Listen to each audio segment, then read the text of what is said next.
Bueno, ahí debería estar grabando. Vamos a ver qué es lo que pasa. La otra vez me di cuenta que estaba grabando sin sonido o que no estaba puesto para grabar. Siempre pasa algo. Bueno, me parece que esta materia tiene como una cuestión interesante que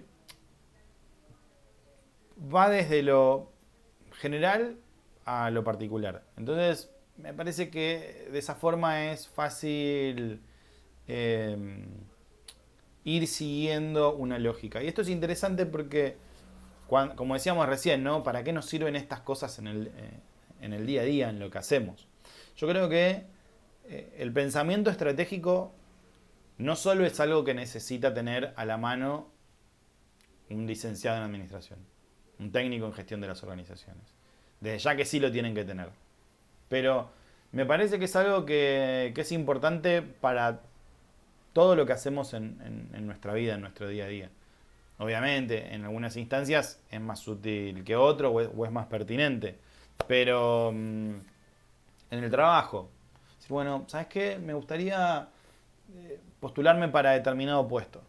Me gustaría dejar de ser, de estar en la base operacional y me gustaría ser supervisor. Me gustaría postularme para un ascenso. Me gustaría eh, armar una carrera, crecer, desarrollarme. ¿Cómo puedo yo reorientar mi carrera profesional? Algo que me pasó a mí, que yo soy licenciado en Relaciones del Trabajo, no se los comenté, pero hace un tiempo digo, bueno, eh, lo que hacen la mayoría de mis colegas, que es trabajar en oficinas de recursos humanos y demás, es algo que no me interesa tanto. Y de hecho algo que nunca hice. Y digo, bueno, ¿cómo reoriento? ¿Cómo hago otra cosa? Digo, ¿no? Porque bueno, en definitiva estudié esto y me recibí de esto. Ya venía dando clases, digo, la docencia es algo, de hecho, antes de ser licenciado soy docente, es algo que me gusta desde siempre y demás, pero eh, es como una actividad secundaria, si se quiere, en el día a día. Yo, para mí es muy, muy, muy importante, pero eh, no lleva tantas horas, no, digo, no es full time. Y alguna estrategia en función de la, la oferta de mercado que hay, los trabajos que más se buscan y que menos personas hay disponibles, el tipo de salarios que se están ofreciendo, lo que no solo como es ahora el mercado de trabajo, sino como pienso que va a ser en un par de años. Y entonces, en función de eso, obviamente, ya con eh, una cierta madurez, no solo personal y de la vida, sino también de conocer el sistema universitario, de gracias a mi carrera conocer mucho cómo funcionan los mercados de trabajo y demás. Bueno, armé una estrategia para reorientarme profesionalmente, por ejemplo. Viendo esto, ¿no? Ventajas, desventajas, en qué podía competir o no con posibles postulantes que estén aplicando lo mismo que estoy yo. Y bueno, sirve para eso. Sirve para un montón de aspectos de la vida. Eso me parece que es re interesante de la materia. Entonces, lo primero que quiero hacer es invitarlos a que todo esto que nosotros lo vamos a hablar desde el ámbito de las organizaciones, y digo organizaciones porque si bien la materia está orientada a, se llama estrategia empresarial, yo prefiero que hagamos referencia a la estrategia organizacional, porque no solo vamos a hablar de empresas. Y si bien este va a ser el leitmotiv principal, me gustaría que también traten de hacer el ejercicio de pensar estas cosas en lo que ustedes hacen, en lo que piensan en hacer, en el día a día, en las cosas cotidianas.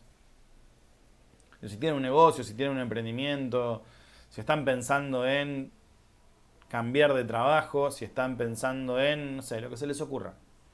Creo que la materia tiene mucho potencial en ese sentido, ¿no? Porque la estrategia es algo eh, que tiene un montón de aristas, un montón de caras. Así que, en principio, me parece que va por ahí.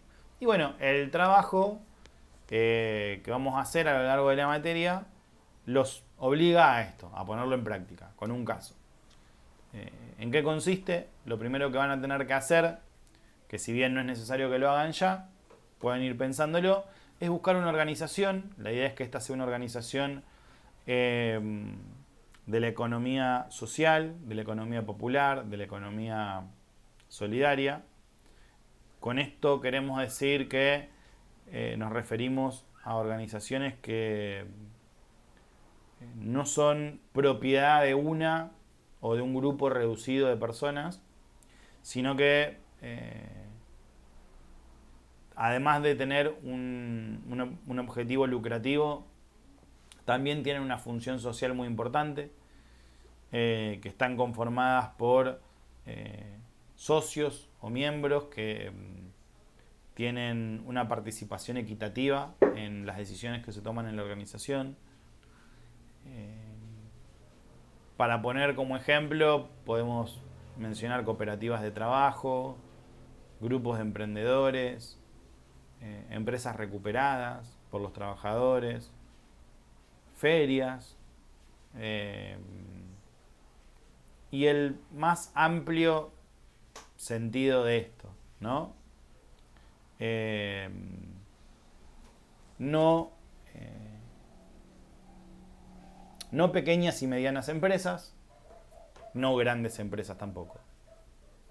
No Coca, no. Hay una que hace latas de aluminio, que es muy famosa, por donde viven, por donde está la universidad. ¿Cómo se llama? Laval.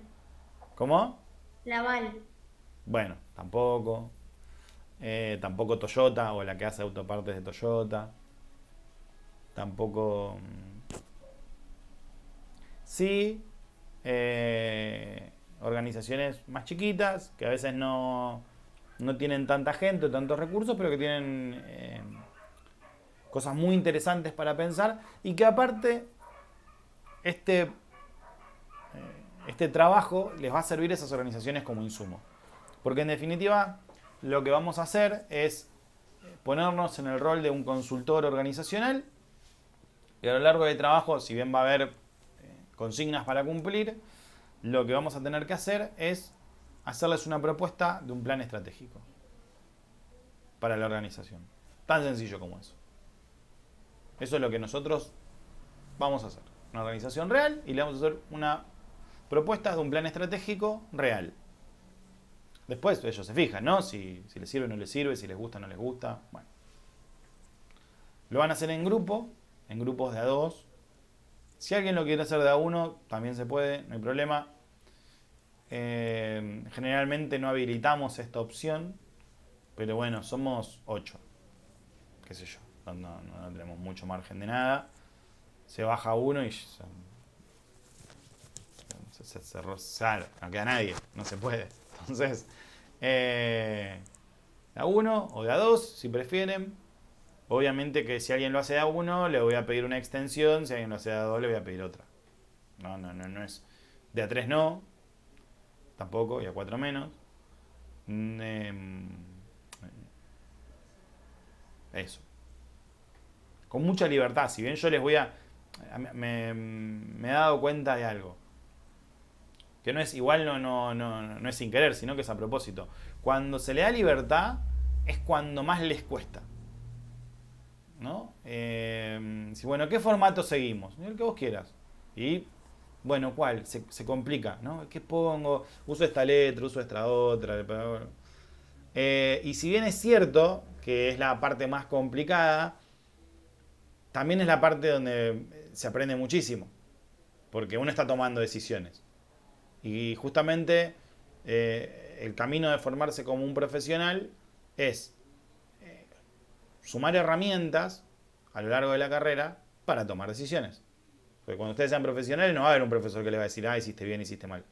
Te van a hacer lo que tienen que hacer y, y esa evaluación va a ser de alguna manera el, el desempeño profesional que tengan. Y mejor que lleguen ahí con esta habilidad de toma de decisiones desarrollada, porque justamente son las cosas que son difíciles de aprender. Son esas cosas que, bueno, ¿cómo uno aprende a tomar decisiones? Está muy vinculado con el liderazgo, con las habilidades blandas, y estas son cosas que han tomado una centralidad muy importante en nuestra carrera. De hecho, tenemos dos grandes columnas vertebrales, ¿no? Las materias más hard, más duras, como matemática financiera, contabilidad, estadística, y tenemos otras, las blandas, como se le suele decir, que son sociología de las organizaciones, comportamiento organizacional, estrategia organizacional, eh, cultura, sociedad, materias que hacen referencia al liderazgo, al management, al comportamiento de la persona en las organizaciones, a las organizaciones. Y que en un principio tenían un rol totalmente secundario. En un momento, digo, lo que había que saber hacer era cumplir con lo que nos pide el conocimiento más lógico-matemático. Ahora, en un momento hubo un empate entre las organizaciones en ese tipo de herramientas. Bueno, todos teníamos un contador, todas tenían un contador, el contador hacía los cálculos que tenían que hacer. Como la matemática tiene esta propiedad de que 2 más 2 es 4, a todos sumaban, a todos le daba 4 y no había ninguna diferencia ahí. Las diferencias justamente empezaron a aparecer en las habilidades blandas, en las cosas que es mucho más difícil estandarizar. La calidad de los líderes, la posibilidad de tener mejores planes estratégicos, de pensarse en el futuro, de cómo gestionar un cambio dentro de una organización, de cómo administrar la cultura, qué es lo que pasa adentro. Cosas que no se pueden cuantificar. Bueno, ¿cómo es la cultura de esta organización? Bueno, califique del 1 al 10 la cultura de la organización. No lo podemos hacer. Imposible. Podemos hacerlo, pero no va a servir de nada. Decir, bueno, la cultura es un 8. ¿Por qué? No, porque bueno, trabajan, pero a veces llegan tarde y toman mate. Entonces, estoy conforme, pero no tanto. Un 8. Ese análisis difícilmente de buenos resultados. Entonces, eso lo vemos en comportamiento organizacional, lo que tiene que ver con cultura, pero en cuanto a estrategia, vamos a tener mucho para charlar en esta materia y tiene mucho de eso. Entonces, esta pequeña intro es para reflexionar por qué es importante esta materia. Como dije en un principio, sirve para todo, sirve para la vida, pensar la estrategia y aplicado a lo que estamos estudiando, es muy importante para el desarrollo de las competencias blandas, de las habilidades soft, como se les dice, en las cuales actualmente, a partir de la década de los 90, han tomado una centralidad en los estudios del management. Ahí es cuando explotan todos estos libros y los gurúes del liderazgo, de la estrategia organizacional, de la planificación. Ahí es cuando las grandes empresas empiezan a pagar y a invertir mucho dinero en consultores que vienen a traer ideas novedosas. Ahora está muy de moda hablar de la transformación digital. Y el gran problema de la transformación digital no es comprar computadoras o poner una inteligencia artificial que funcione. Las empresas que brindan esos servicios tienen muy aceitado cómo ofrecer esas herramientas. No tiene ningún problema. Hoy mucha de la gestión tecnológica, informática de las organizaciones se realiza en la nube, se realiza online. ¿Esto qué quiere decir? Si vos vas a tener muchas computadoras en tu organización, tal vez no conviene que compres computadoras último modelo. O sea, tenés un call center. Tengo 100 vendedores. Cada 2-3 años me queda vieja una computadora. ¿No? Entonces, ¿qué es más conveniente hoy? Bueno, tengo la compu que tengo, no importa que sea una compu vieja, me comunico con Microsoft y le compro un servicio de eh, escritorios remotos de máquinas virtuales, de computadoras remotas, que ellos le asignan los recursos que quieren. Entonces ellos te crean una computadora virtual con el procesador que a vos te interesa, la cantidad de gigas de memoria RAM que necesitas y lo que te haga falta. Entonces, una persona entra, abre el escritorio remoto con una contraseña y se le abre la compu y es la misma compu que cualquiera. No hay ninguna diferencia. Solo que tiene que loguearse antes de acceder. Entonces, se ahorra un montón de dinero. Y no es difícil implementarlo para la organización. Lo difícil de estos cambios tecnológicos es que la gente lo acepte. Que se adapte. Porque justamente la cultura lo que hace es generarnos una resistencia al cambio.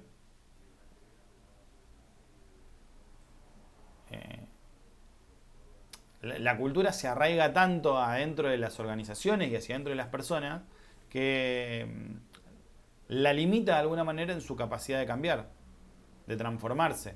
Se convierte en esto que nosotros llamamos la zona de confort, que es conocido, ¿no? Como popularmente como la zona de confort. Y tiene un problema esto.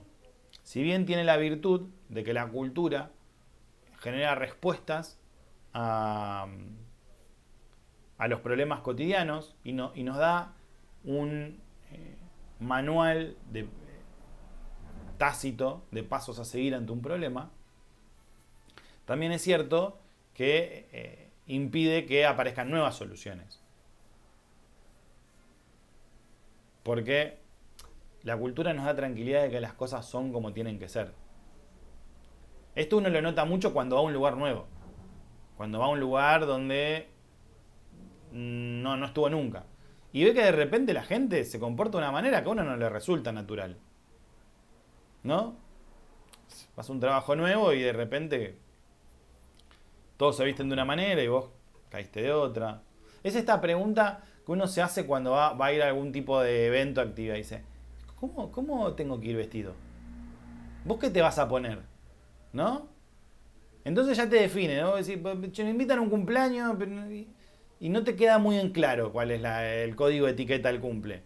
Y vos decís, le preguntás a tu amiga, a tu amigo, ¿vos qué te vas a poner? ¿Qué vas con camisa? ¿O vas con remera? ¿O vas con vestido? Porque yo quería... ¿Llevas zapatillas o...? Bueno, esto es porque uno no quiere desentonar en la cultura del evento. No quiere quedar desubicado. Entonces yo ya estoy pensando cómo me voy a ir a adaptar.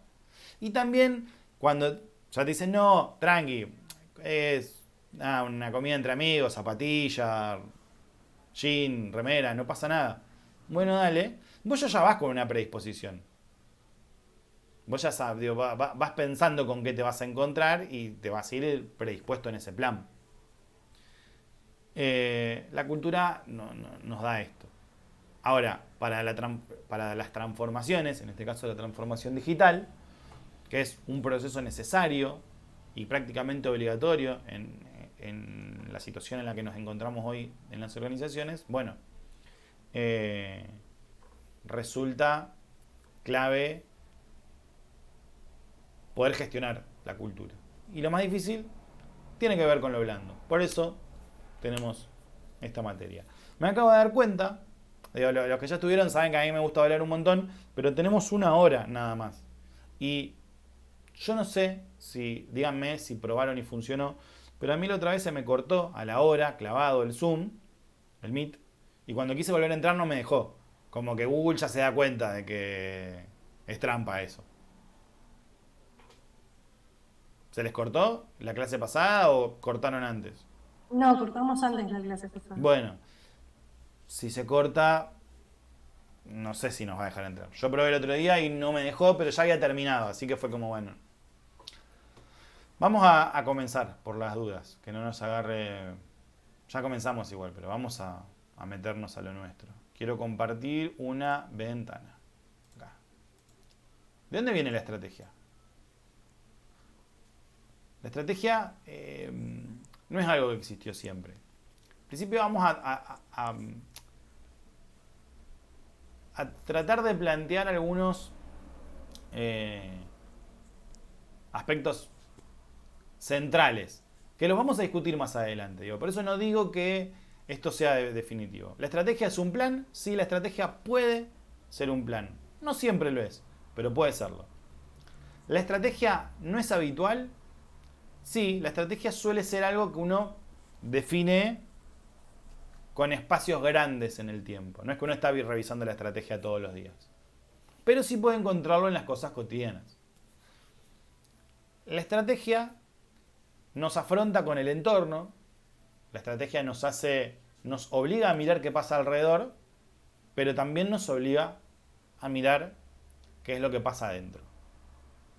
La estrategia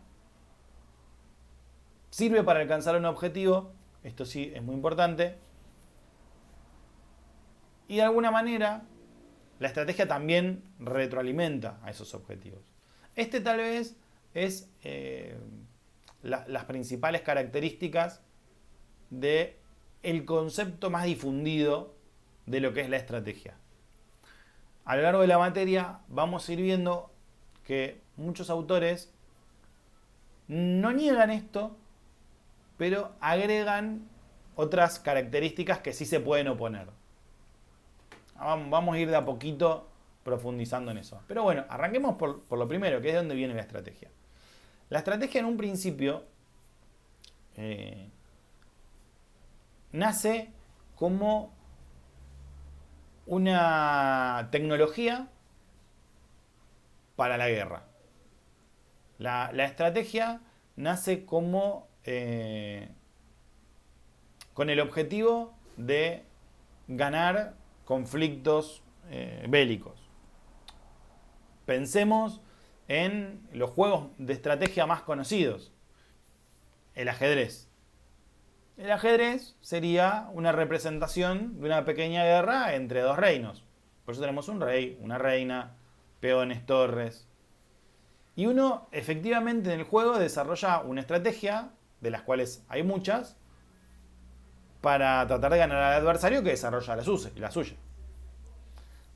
Pensemos en un juego más nuestro, pero que es bastante conocido, que es el TEG, que es Técnicas y Estrategia de la Guerra, donde se reparten países entre los jugadores y el objetivo de uno es conquistar al otro. O, ya para los que son más fanáticos como yo, el Age of Empire, que es un juego de estrategia virtual en la computadora, donde uno elige una civilización y la va desarrollando en el tiempo, administra recursos y va pensando una estrategia para tratar de conquistar a las demás.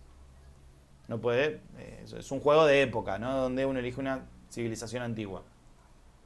Bueno, en un principio los orígenes de la guerra están vinculadas con los conflictos bélicos. Uno de los primeros registros que se encuentran es el libro El arte de la guerra de Sun Tzu, que es un estratega militar que asesoraba al imperio chino y que escribió un tratado, El arte de la guerra, el cual, como ven, ya tiene más de 2500 años, que plantea una serie de ideas de cómo plantarse ante una guerra. Ahora, pasaron 2500 años de ese libro. Y sin embargo se sigue vendiendo en todas las librerías. Hoy, al día de hoy, ustedes van a una librería y el librero va a tener El arte de la guerra para venderle, o en la biblioteca para prestárselo. ¿Por qué será esto? ¿Qué les parece? ¿Por qué puede ser? Creería yo que porque es histórico. Vos Debe ser decís, uno de los primeros registros que hay de una estrategia planteada. que por curiosidad histórica, para saber cómo eran las guerras en China hace 2500 años. Sí, no sé, me ocurre que puede venir por ese lado. Además de quizás ser una de las primeras estrategias que queda plasmada en un libro o en algún lugar. Puede ser. Puede ser que alguien tenga esa curiosidad, es totalmente legítimo. Yo creo, A mí se me ocurre que es porque sentó bases. Quizás a, a Porque veces hay algunas bases que a pesar de que va pasando el tiempo, no cambian, siguen, permanecen. sí, desde ya porque lo que haya, digo, lo que diga ese libro es muy bueno, ¿no? Digo, si perduró tanto tiempo, evidentemente fue un referente para muchos. Sí. Mi pregunta viene a título de, lamen- lamentablemente sigue habiendo guerras en el mundo hoy en día, de hecho hay una muy importante en Europa del Este, pero no es la generalidad. Hay muchísimas, hay tal vez muchísimas menos personas participando en estos eventos. No es algo, digo, no en lo que nosotros estemos pensando. Digo, ninguno de nosotros piensa en la carrera militar. Antes la carrera militar tenía mucha más relevancia en la vida de las personas. Uno era o noble o militar, y eso eran como los cargos más altos, de mayor legitimidad y honor a los que uno podía aspirar. Si uno lee hoy El arte de la guerra, y se los recomiendo, va a encontrar que puede abrir el libro en cualquier parte. Yo en algún lado lo tengo. Ahora vamos a hacer la prueba. Espérenme un cachito, ¿eh? A ver si lo encuentro. Porque la verdad es que lo uso mucho. No lo uso mucho, pero es un libro que está bueno tenerlo a mano. A ver. No quiero perder mucho tiempo. Si no lo encuentro, bueno, será otra vuelta. Este es. No.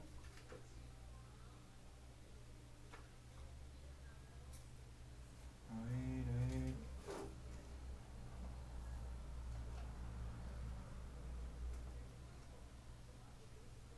Ah, lo tengo. Arriba está. A ver. Acá está. Ahí lo encontré. Perdón, apagué la cámara para que no me vean haciendo el ridículo de colgarme de la estantería para encontrar el libro. Hagámoslo en cualquier lado. Vamos a agarrar algo cortito y vamos a leerlo. Acá. Ajustando los números del oponente.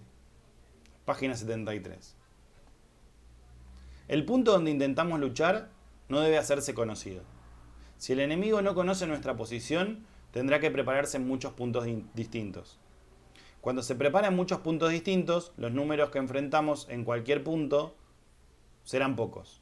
Si el enemigo fortalece su vanguardia, debilitará su retaguardia. La vanguardia es la zona de ataque y la retaguardia es la zona de defensa.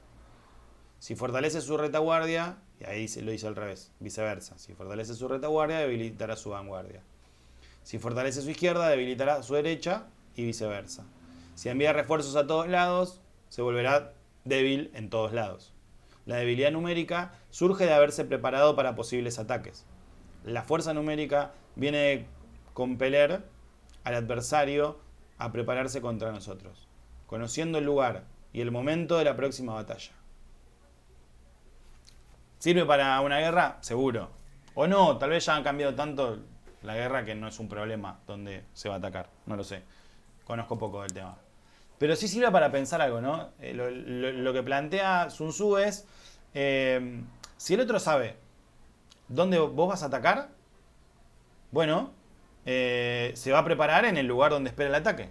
Si no sabe dónde vas a atacar, se va a tener que preparar en todos lados. Y eso lo va a debilitar. Pensémoslo en cualquier ámbito. Ejemplo mundial de fútbol del 2023. Scaloni dando la lista de jugadores 5 minutos antes de salir a la cancha. O muy poquito tiempo antes. No sé cuánto. Es eso mismo. Y mirá, no te voy a explicar cómo. No te voy a decir con anticipación cómo voy a jugar, ni cómo me voy a parar, ni cómo me voy a armar, porque eso a vos te da tiempo de prepararte. Prefiero jugar con la incertidumbre. Esto que dijo Sun Tzu hace 2500 años sirve para el Mundial de Fútbol que pasó hace 3 meses. Y nos dio la tercera estrella. Entonces, creo que por eso el libro del arte de la guerra sigue estando vigente. Porque uno lo lee y lo puede pensar esto para un montón de ejemplos. En el caso de un negocio. De decir, bueno, si yo voy a abrir un negocio y tengo perspectivas de tener una franquicia o hacer algo grande. Bueno, tal vez sea más conveniente arrancar de a uno y afianzarme en mi posición que abrir 2 o 3 a la vez. Porque voy a estar, porque lógicamente, digo, si no tengo los recursos, las personas que conozcan el negocio, si estoy solo al frente liderando todo esto, y me voy a debilitar porque me voy a tener que partir en 3 y no voy a poder estar en 3 lugares al mismo tiempo. Bueno, seguimos. Por eso me parece que, digo, que es interesante este libro y que, digo, si bien no lo tenemos incluido dentro de la bibliografía obligatoria, es como una recomendación para todos. El concepto de estrategia empieza a moldearse en Grecia. Esta hoja es nueva, no está. Después la voy a agregar, lo voy a actualizar en el campus. Era el nombre con el que se llamaba los estrategos, eran los generales. Atenas tenía la particularidad de que no tenía un ejército exclusivo. Era un ejército civil, no eran militares de carrera, sino que era un ejército civil conformado por las diferentes tribus que eran parte de Atenas. Y como cuna de la democracia, obviamente, elegían a estos estrategos de forma democrática. Y los estrategos planteaban la estrategia, que era el plan a seguir ante el conflicto militar. La estrategia era justamente lo que proponían los estrategos para llevar adelante el evento bélico, el evento militar. Acá también nace la estratagema, porque como justamente todo esto tiene una base democrática muy, muy fuerte, y ellos eran elegidos y tenían que renovar sus cargos, porque el cargo duraba nada más que un año, tenían que convencer a los demás de que el plan o las ideas que estaban proponiendo se lleven adelante. No las podían imponer por la fuerza. Era a través del convencimiento, a través del consenso. Y ahí aparecen las estratagemas y la oratoria, y aparecen el arte de la palabra y del convencimiento como una herramienta muy vinculada con la estrategia, y la democracia muy vinculada a la estrategia. De hecho, una cosa nace en el reino de la otra, que sigue vigente, porque si nosotros planteamos una estrategia para nuestra organización, aunque tengamos la autoridad para poder determinarla sin pedirle permiso a nadie, porque son los jefes, son los dueños, para que esa estrategia sea fructífera y permita cumplir los objetivos planteados, el resto de las personas tiene que estar convencido y convencida de que eso va a suceder. Tiene que estar convencido y convencida de que esa estrategia va a permitir alcanzar el objetivo que se plantea. Y para eso no se puede hacer por la fuerza. Tiene que hacer a través del convencimiento, de tener buenos argumentos, buenas ideas. Este es el origen de la estrategia en el ámbito militar, pero con el tiempo evolucionó al deporte. Obviamente, hablamos de Grecia, donde nacen las Olimpiadas. Si bien el fútbol se hace profesional en 1930, previo a eso ya se jugaba junto a un montón de otros deportes, actividades y juegos también, donde la estrategia, pusimos el caso del ajedrez como uno de los más antiguos, entre un montón más. La estrategia avanza sobre el campo de lo lúdico, de los juegos, de los deportes. Es recién en el siglo XX, obviamente atravesado por lo que fue las diferentes revoluciones industriales que se fueron produciendo, y por la necesidad de complementar el avance tecnológico con el desarrollo de las competencias humanas, que la estrategia llega al ámbito corporativo, al ámbito empresarial, al ámbito económico, porque en todo el resto de los ámbitos siempre uno podría identificar diferentes formas de estrategia o de una protoestrategia, pero no eran conceptualizadas como tal. Yo escucho el plic y vengo y miro. Frederick Taylor. Frederick Taylor es el padre de la teoría científica de la administración.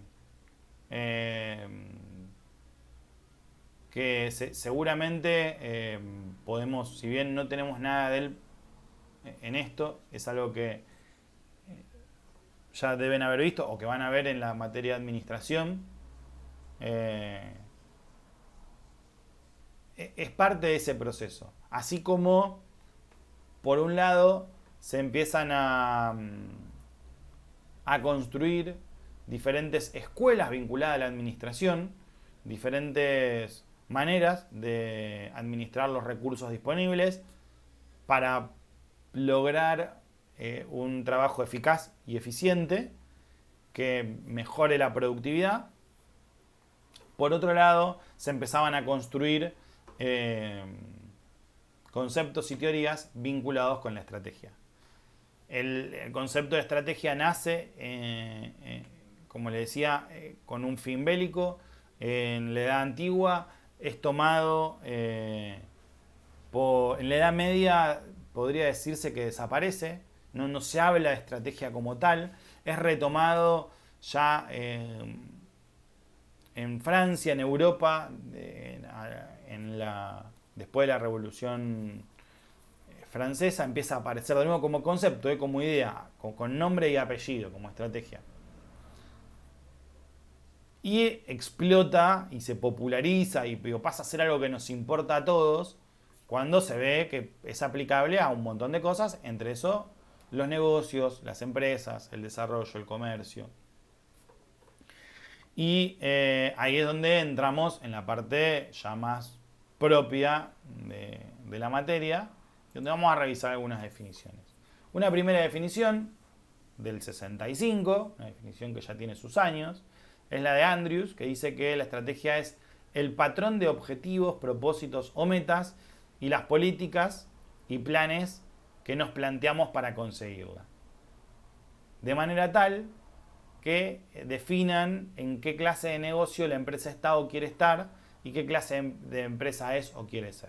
Es decir, los objetivos que nos planteamos, los planes que establecemos para alcanzarlos, en función de lo que somos o de lo que queremos ser. Eso dice que es la estrategia Andrews en el 65.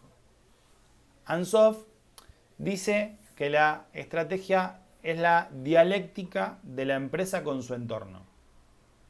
Y acá suma algo que no nos había mencionado por lo menos Andrews, que es que está muy bien lo que vos sos y lo que querés ser, los objetivos que te planteás y cómo los vas a alcanzar, el plan que te propongas, pero también es muy importante tener un análisis y un diálogo de qué pasa alrededor. Porque el contexto también juega.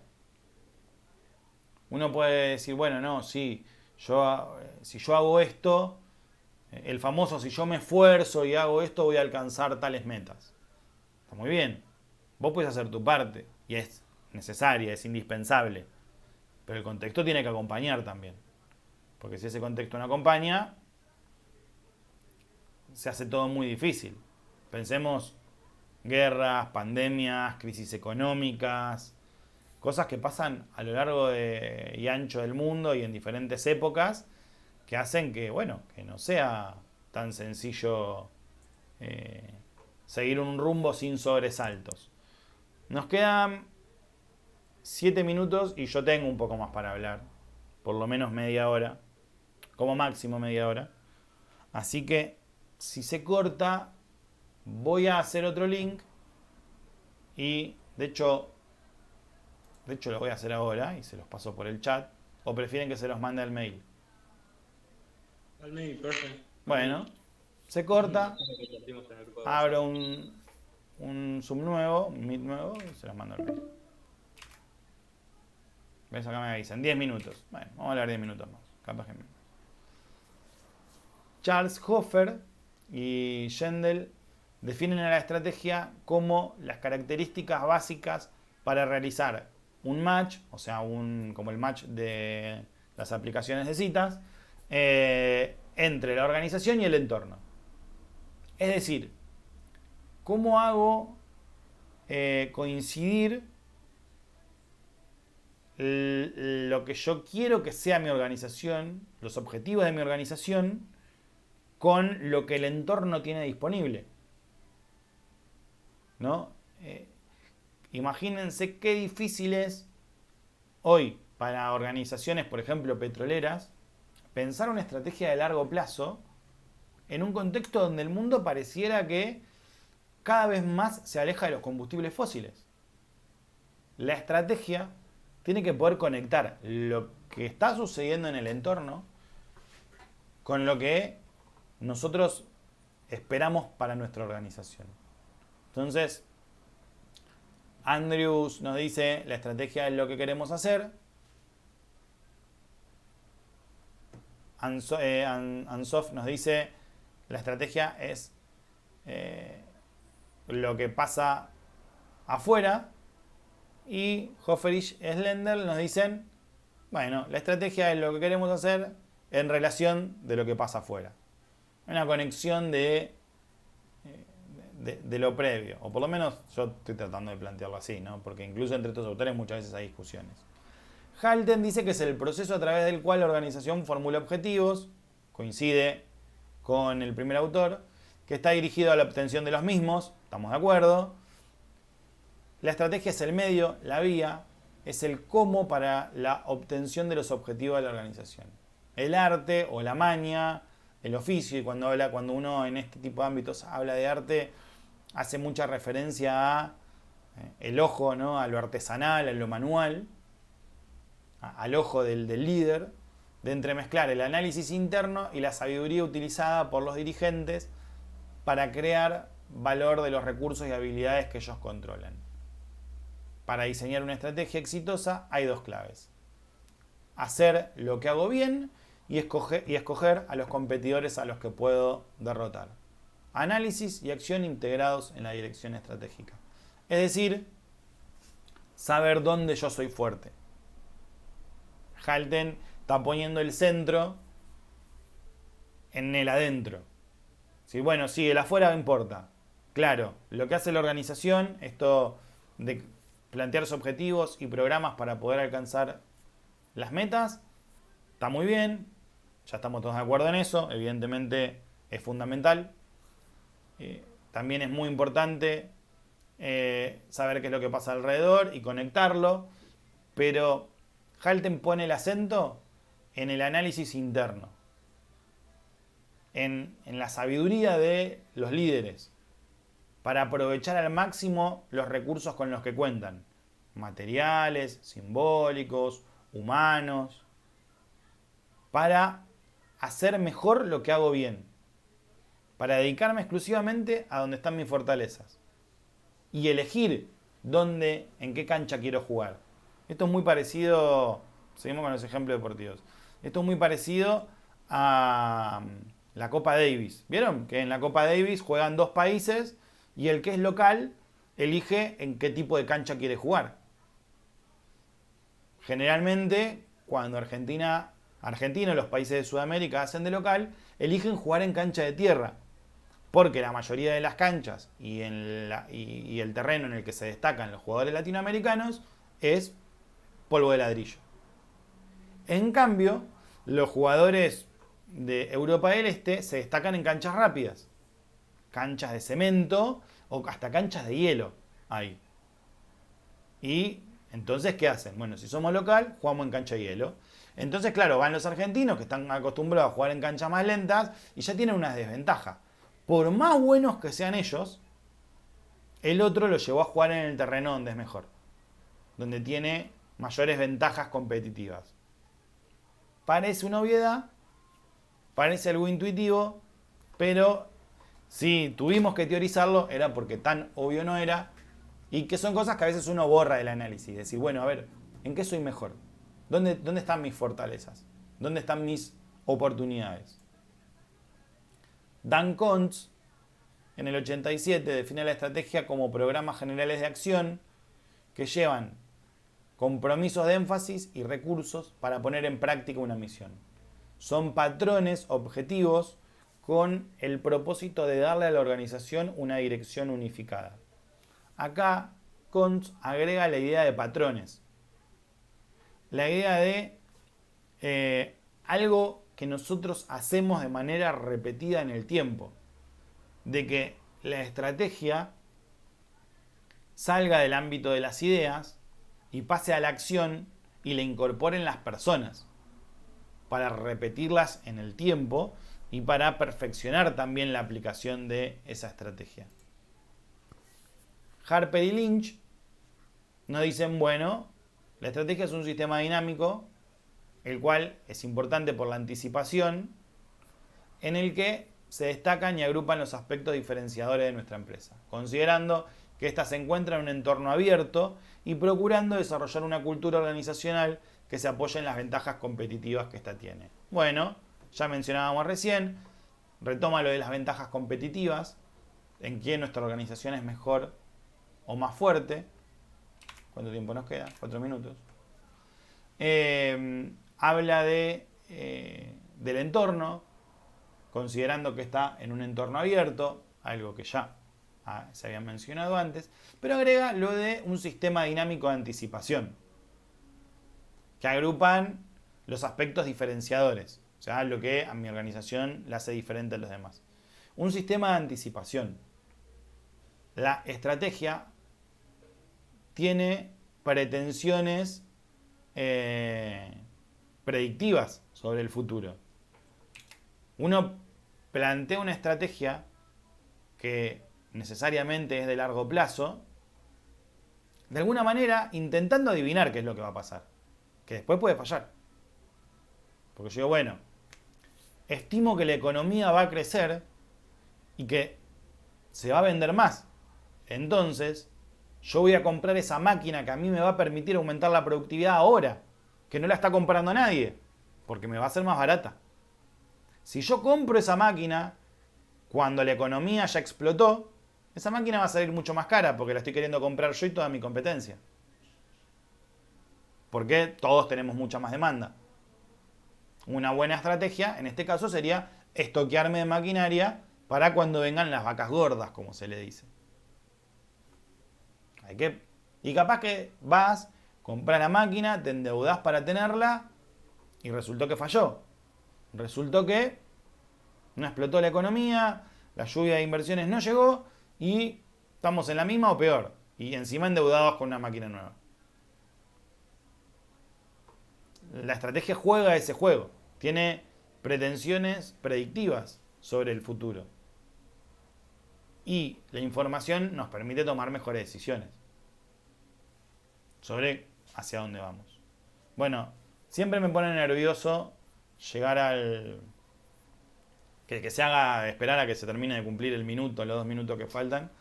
Así que lo cierro y se los mando por mail ahora un nuevo link. Nos vemos en 2 minutos.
Admitir todos.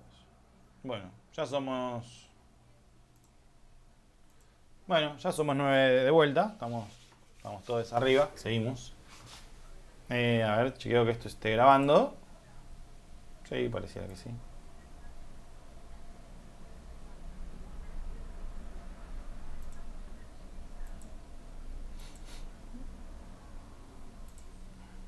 Bueno, me estaba dando cuenta que yo salgo medio... Bueno, ya está. ¿Qué le vamos a hacer? ¿Dónde estábamos? Estábamos en Harper y Lynch. Bueno, sumamos esta idea de lo dinámico, de que estamos en un sistema dinámico, y ahí podemos empezar a pensar en la necesidad de una estrategia flexible, porque el futuro es incierto, y si bien nosotros estamos teniendo alguna pretensión predictiva a la hora de plantear nuestra estrategia sobre lo que esperamos que sea el futuro, también tenemos que tener presente la hipótesis de que puede no suceder, de que hay una altísima probabilidad de que no suceda. Entonces, nuestra estrategia tiene que tener la misma flexibilidad que debe tener la organización para adaptarse a esos cambios y a esas situaciones imprevistas. Por eso, dice, procurando desarrollar una cultura organizacional que se apoye en las ventajas competitivas. Que nuestra cultura organizacional esté a disposición de nuestras fortalezas. Porque si el contexto el contexto tranquilamente puede hacer que lo que hoy es una ventaja, en algún tiempo termine siendo una debilidad. Lo que hoy es una fortaleza se convierte en algo negativo para la organización. Y nuestra cultura organizacional va a tener que acompañar ese proceso. Después tenemos a Omae, que lo define como el comportamiento por el que una empresa se diferencia positivamente de sus competidores, usando los puntos fuertes para satisfacer mejor las necesidades del consumidor. Acá aparece la idea del consumidor. Dentro de este afuera de la organización, no son todos iguales. Hay alguien que es el que me golpea la puerta y compra lo que yo vendo o lo que ofrezco. Y esto podemos ponerlo en términos totalmente abstractos, como el de un político o un partido político tratando de atraer votantes. Así como la organización quiere que vayan y compren, o el sindicato quiere que vayan y se afilien, bueno, el partido político quiere que vayan y los voten, y digo, por eso hablamos de estrategia organizacional, porque podemos pensarlo en cualquier tipo de organizaciones. La mayoría de los ejemplos van por el lado nuevamente de lo empresarial, del management, están pensados en el norte del mundo, pero lo vamos a aprovechar mejor si lo podemos deconstruir y tratar de ver de una forma más genérica. Acá aparece el consumidor. Toma una nueva relevancia. Aparece y dice, bueno, nosotros hacemos todo esto, pero lo importante es que seamos fuertes en donde cumplimos con la necesidad de nuestro público. Algo que se ve hoy mucho en las redes sociales. Muchas veces, y termina siendo ya una estrategia trillada, es bueno darle el gusto a nuestro público, el famoso fanservice, de que se habla mucho hoy en día, que es cuando una serie, una película o algún producto que tiene mucho público, muchos fans, en vez de hacer lo que tenían pensado hacer, hacen lo que el público espera, para darle el gusto y que no haya críticas y que estén todos contentos. Porter, que es alguien que vamos a ver mucho a lo largo de la cursada, suma que la estrategia es la creación de una posición única y valiosa de mercado, huyendo de parecerse a la competencia, para defender nuestra rentabilidad, que lo vamos a ver más adelante, y nuestro crecimiento como empresa. Es decir, Omae dice anteriormente, en realidad ya, vamos por acá,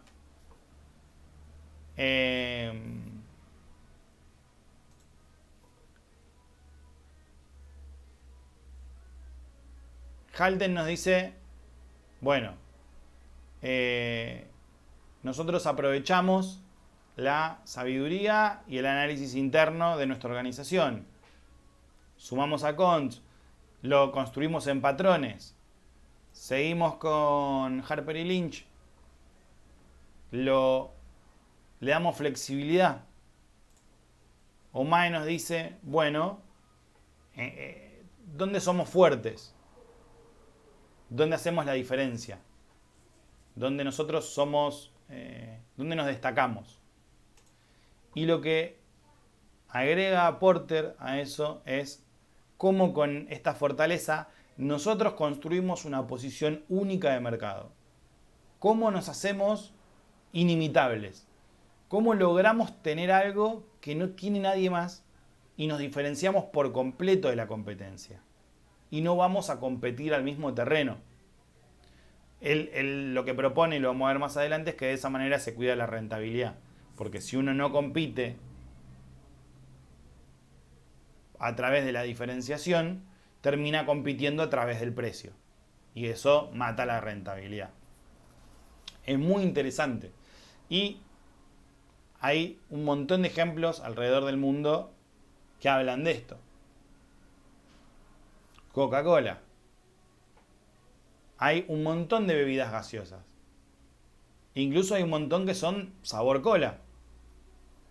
Ninguna es Coca-Cola. ¿Por qué? Porque Coca-Cola ha creado, no solo por el secreto de su fórmula, que ha impedido que otras puedan tener exactamente el mismo sabor, sino también por la imagen que han creado. ¿No? Un símbolo de amistad, de bueno, vamos a tomar una coca con nuestros amigos. Un símbolo de lo que uno tiene que llevar a la casa de otro cuando va de visita a cenar, y bueno, y lleva una coca. Se ha convertido, ha tomado un valor simbólico, el cual uno no lo puede reemplazar. No sé si es que está entrando alguien o que hay un comentario. No sé si está entrando alguien. Eso es algo que Cunnington, Doble Cola, Pepsi no pueden ofrecer. Pepsi capaz que le puede competir en algo. Pero terminó ocupando, ¿no?, esto de Papá Noel. Es un invento de Coca-Cola. A ese nivel han construido una imagen y una posición que es inimitable para los demás. Y estamos hablando del dibujo que viene en el envase, no estamos hablando de lo que tiene adentro.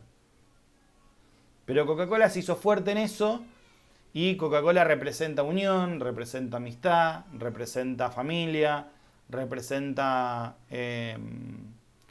algo único. Después uno está de acuerdo, después podemos hablar de todo lo mal que puede hacer tomar Coca-Cola, ¿no? Lo pongo como ejemplo de un producto que cumple con estas características, con una organización que cumple con estas características, que incluso a este problema, que es el de que hay nuevas tendencias de consumo, donde la gente empieza a mirar un poco más lo que come, lo que toma, y de repente no cierra la idea de un producto súper azucarado, que no deja la glucosa por las nubes y demás, aparece la Coca Cero. Y se vuelve a meter en las heladeras de las familias que habían dejado de comprar Coca-Cola.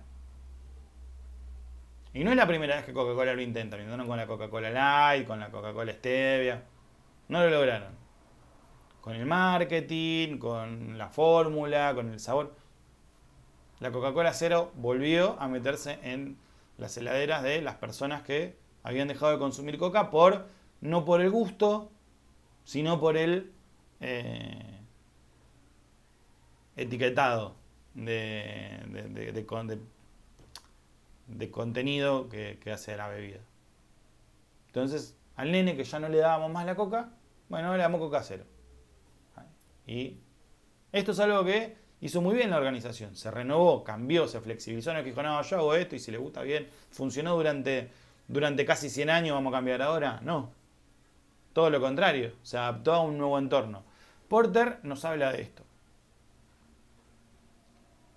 Por último, tenemos una definición que de alguna manera junta algunas de estas cosas. La estrategia representa la dinámica de la relación de la empresa con el entorno y las acciones que emprende para conseguir sus objetivos y mejorar su rendimiento mediante el uso racional de los recursos. Acá se habla poco de la posición, tal vez, que ahora lo vamos a ver qué es. Entonces, ¿qué destacamos de estas definiciones? Cuando hablamos de la entidad nos referimos a la organización. No está aislada, no es una isla, está en un entorno, intercambia permanentemente información, recursos, elementos con lo que está alrededor. Ese entorno es cada vez más global.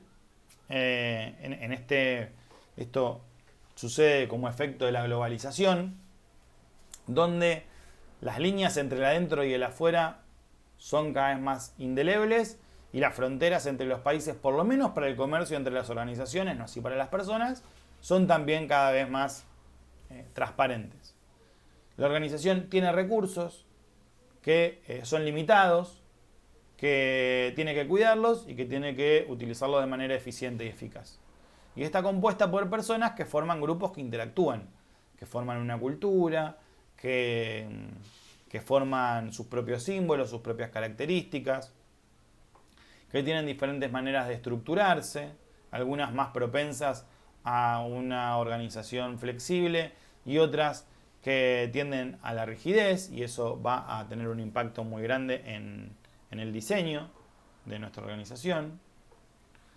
De esa manera podemos decir que la estrategia es una guía que condiciona la conducta, cómo se comportan las personas, condiciona las políticas, las decisiones que tomo y los procedimientos, o sea, cómo hago las cosas de una organización, con el objetivo de optimizar recursos y cumplir los objetivos de una manera más eficiente. Gastar menos y acertar más. Esta es una propuesta de definición que les acercamos. Yo a esta propuesta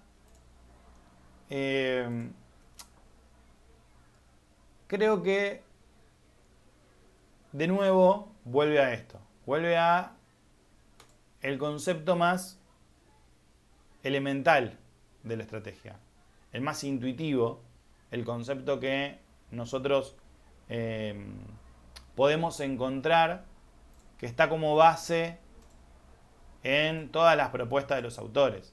Todos reconocen que la estrategia es para cumplir un objetivo, todos reconocen que la estrategia implica un uso eficaz y eficiente de los recursos. Pasa que van haciendo énfasis en diferentes cuestiones, en el análisis del entorno, en el análisis interior, en cómo creamos una posición. A esto vamos a tomarlo como base, como estructura, para ir agregándole todos los conceptos que estos autores nos van arrimando. Una distinción importante, que es un paréntesis en esta conceptualización, es que hay que distinguir a la estrategia de la táctica y de las acciones. La estrategia es el espíritu, la intencionalidad la guía con la cual nosotros hacemos algo. ¿Cómo hacemos ese algo? Es la táctica. ¿Y qué es ese algo que estamos haciendo? Es la acción. Vamos a los ejemplos deportivos que tanto nos gustan, ahora que somos campeones del mundo.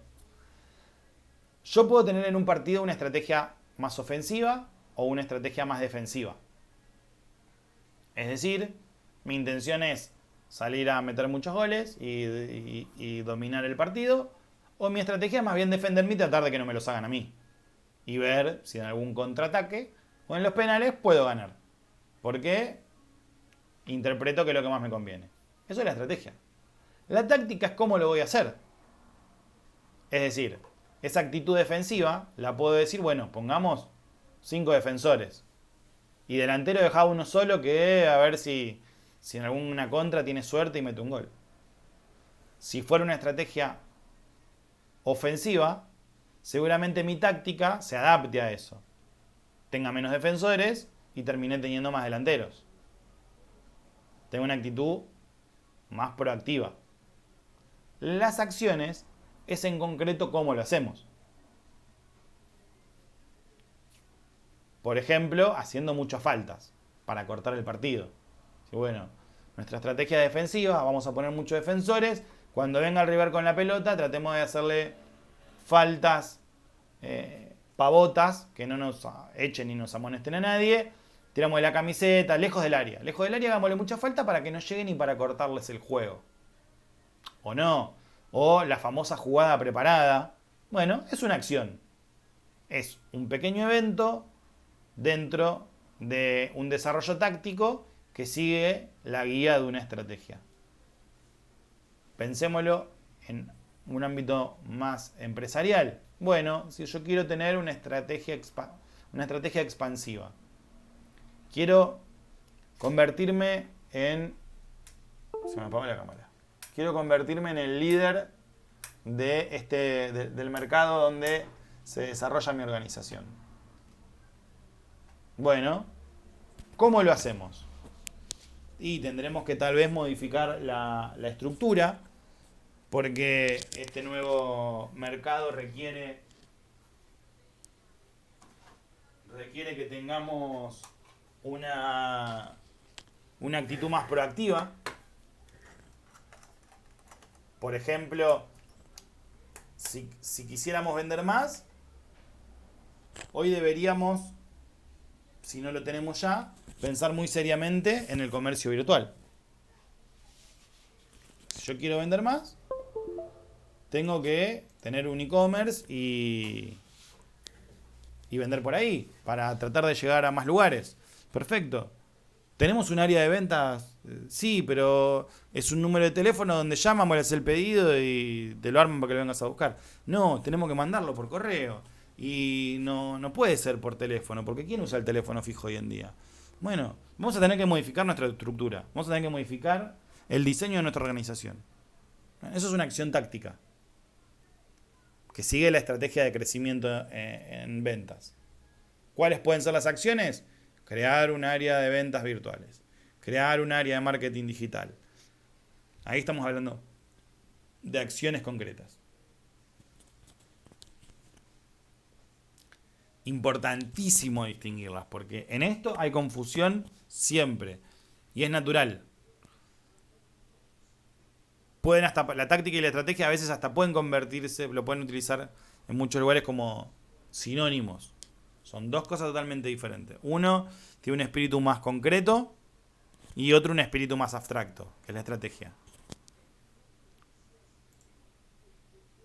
Cerrando el paréntesis y volviendo a esta definición de la estrategia, lo que vamos a poder identificar en las diferentes definiciones que estuvimos viendo va a estar vinculado, y de hecho Mintzberg construye esta idea apoyándose en todo lo previo, que es la idea de las 5P de la estrategia. La estrategia como plan, como patrón, como perspectivas, como posiciones o como ploys, que en algún lado se los traduce como pautas para respetar esta idea de las 5P. o como tácticas. Vamos a ver qué es. La idea de plan es la primera y más intuitiva. Lo que hace es retomar todos estos autores que plantean la estrategia como un plan. Y bueno, una estrategia es que nosotros podamos armar una guía preestablecida de cómo afrontar las situaciones y de cómo avanzar hacia adelante. La estrategia cumpliendo el rol de mapa en la organización. Después está la idea de la estrategia como patrón, que en principio cumple con el requisito de que lo que nosotros estamos haciendo sea coherente, sea consistente con nuestra estrategia, ¿no? Digo, si uno quiere, bueno, queremos vender más, bueno, que esas acciones nos estén orientando a vender más. Yo quiero tener un equipo ofensivo, bueno, no tiene mucho sentido que pongas 6 defensores y todo el equipo bajo el arco. Estás haciendo lo contrario a lo que estás buscando. Pero es interesante porque Mintzberg, esta idea de patrón, de lo que él dice es, planteamos una estrategia y luego tenemos que llevarlo a la acción de una forma que esto sea coherente y consistente con lo que nosotros planteamos en la estrategia. Y el patrón aparece cuando esto se repite en el tiempo. Mintzberg agrega algo que va en contra de la idea de plan. Dice, no siempre la estrategia nace como un plan. Al contrario, muchas veces la estrategia es un patrón. Es algo que venimos haciendo y funciona. Y al darnos cuenta de que funciona, lo convertimos en nuestra estrategia. Plantea que el proceso puede ser al revés y si lo pensamos, tiene muchísima coherencia. En las organizaciones que tal vez no tienen la capacidad de sentarse a pensar cómo van a hacer las cosas de antemano, las estrategias nacen del hacer. Pensemos en un montón de ejemplos de comercios familiares, de negocios pequeños y medianos que tal vez eran una organización familiar y hacían las cosas de una manera determinada porque fue como les nació, como les surgió, y eso terminó siendo lo que los hizo distintivos. Ejemplo, alfajor Capitán del Espacio. ¿Qué diferencia tiene el Capitán del Espacio a cualquier otro alfajor que conozcan? Que no se comercializa fuera de la región, fuera de este área. Solo se consigue en zona sur. Esto no fue premeditado, se dio así, por capacidad, por el motivo que sea. El Capitán del Espacio es de zona sur. Hoy, eso, que hasta podría haberse considerado una debilidad, es como se hacían las cosas porque era hasta donde les daba. Hoy es una marca registrada del producto. Es algo distintivo. Es algo que le agrega algo, en este caso la escasez, que otros productos no tienen. Existen muchísimos casos de estrategias que se construyen como resultado de un patrón previo y no al revés. De hecho, es hasta mucho más fácil porque la parte de la cultura organizacional y demás ya está resuelta.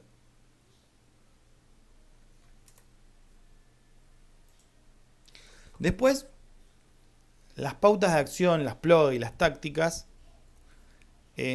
son un punto aparte. Ahora lo voy a dejar para el final y ahora vuelvo.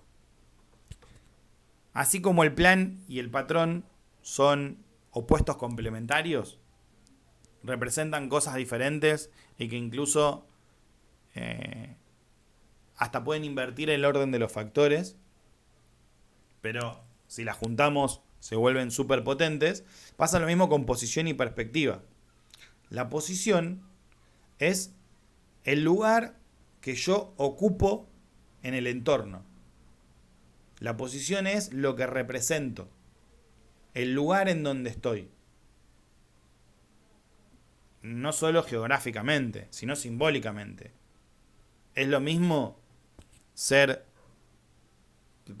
para los líderes de la organización.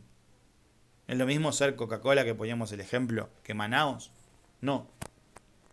La posición de mercado que ocupan es totalmente diferente. Una es la líder número 1 en todo el mundo y la otra es una marca local que sale a disputar un segmento intermedio, como segunda marca, si se quiere. ¿Qué hace Manaos? ¿Qué hace Manaos para oponerse al monstruo internacional que representa Coca-Cola? Al líder número 1 en ventas, en marca y en imagen. ¿Qué hace Coca-Cola? ¿Qué hace Manaos? Bajos. ¿Eh? Precios bajos de acceso fácil. Se diferencia por precio, es cierto. Por un lado. Pero además de esta búsqueda, de esta competencia en el precio, hay otra, simbólica. Busca siempre, algo que noté, ¿no? Que para hacer publicidad busca siempre referentes nacionales como importantes.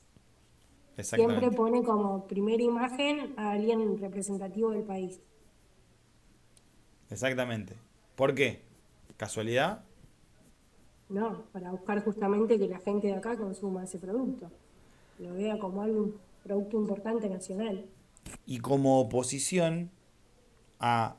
O sea, Coca-Cola es internacional, no es de ningún lado. O en todo caso es extranjero. Manaos es lo nacional. Por eso el chaqueño palavecino y estas figuras, ¿no? Porque lo que de alguna manera te intentan transmitir es que es tuyo, es que es propio, es que es de acá, es que es nacional. Se apoyan sobre ese sentido, ¿no? Sobre ese sentido de patriotismo, de nacionalidad. Entonces, lo que está explotando muy bien Manaos es ser consciente de la posición que ocupa. Manaos no se sale a publicitar como la mejor gaseosa. No, somos la más rica. Chao. Tenés que tomar porque somos la más rica, punto. ¿Por qué? ¿Por qué va a ser? No te sale a decir eso. Sale y dice, somos tu gaseosa nacional. Y capaz que si empezamos a preguntar de las gaseosas nacionales, ¿cuál es la más rica? La gente diga Manaos. Aunque no esté chequeado. Porque no sé. Pero seguramente muchos tengan esa conclusión. Porque Manaos construyó esa identidad conociendo muy bien cuál era su posición en el mercado. Cuál era el lugar que ocupaban, no solo el que querían ocupar, sino el que ocupaban realmente en relación a ellos, pero a todo el contexto y a todo lo que había alrededor. La perspectiva sí es más introspectiva y implica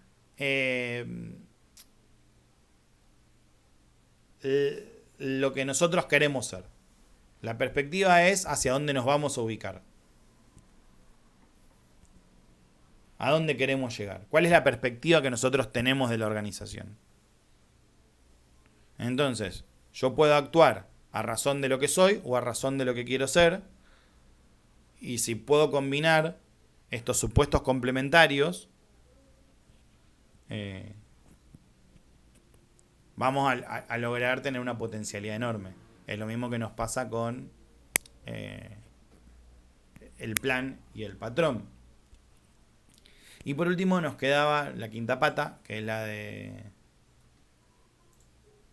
ploy o táctica, en la mala traducción que le hacen pauta de acción, que es más bien como volcar todo esto en una táctica, como volcar esto en programas, en acciones, que nos permitan cumplir con todo lo que planteamos. De alguna manera es lo que amalgama todos los conceptos anteriores. Bueno, ¿cómo hilo mi plan con el patrón, con la posición, con la perspectiva? Bueno, a través de las ploy o las pautas de acción.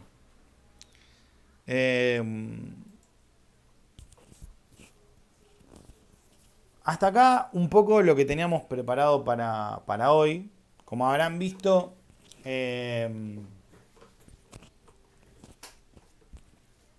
estrategia era eso que pensábamos y suponíamos, y mucho más también. Estrategia seguramente si hubiésemos arrancado con esta pregunta, que en virtualidad es un poco más difícil de hacer, de bueno, ¿qué piensan que es la estrategia? Seguramente hubiese aparecido esto de un plan, una guía. Es eso, pero es mucho más. Es saber dónde estamos, cómo estamos, entender qué es lo que pasa alrededor, cuáles son nuestras fortalezas, nuestras debilidades, cómo cómo concebimos el futuro, cómo pensamos que nuestras acciones pueden afectar a nuestro entorno, a nosotros mismos. Existe ahí muchísimo para desglosar, tal vez que para una primera hora y media es un montón, pero dejémoslo que madure. No es que vamos a tomar un examen conceptual para ver si recuerdan cuál es la definición exacta que nos dio Ansoff del concepto de estrategia, sino con que nos quedemos con que tenemos varios autores, repasémoslo, que nos van agregando elementos a la idea de estrategia para tener hoy un concepto que es mucho más potente y pesado a medida que pasa el tiempo y que es como una navaja suiza. La estrategia es como una navaja suiza donde nosotros tenemos un montón de pequeñas herramientas que podemos utilizar para diferentes cosas. Y verlo cómo se aplica en las organizaciones. Porque yo la verdad es que cité el caso de Manaos y Coca-Cola de casualidad y rápidamente uno se puede dar cuenta de cómo lo está aplicando en este caso Manaos y Coca-Cola. Y podemos traer acá cualquier ejemplo, lo tiramos y vamos a empezar a encontrar esos pequeños gestos que nos van a permitir aprender de cómo la estrategia aparece en la vida real. Porque si no pareciera que es una cosa así medio oculta, que se decide. Nosotros la estrategia la vemos. La estrategia de las organizaciones es visible. Y si no es visible, está funcionando mal esa estrategia. Obviamente, intenta ser disimulada, intenta no ser obvia, pero tiene que estar a la mano. Si no, hay algún problema con esa estrategia. Así que, de mi parte, eso es todo por hoy. Me gustaría saber si tienen preguntas, comentarios, consultas, aportes, críticas, qué sé yo. Algo que quieran agregar.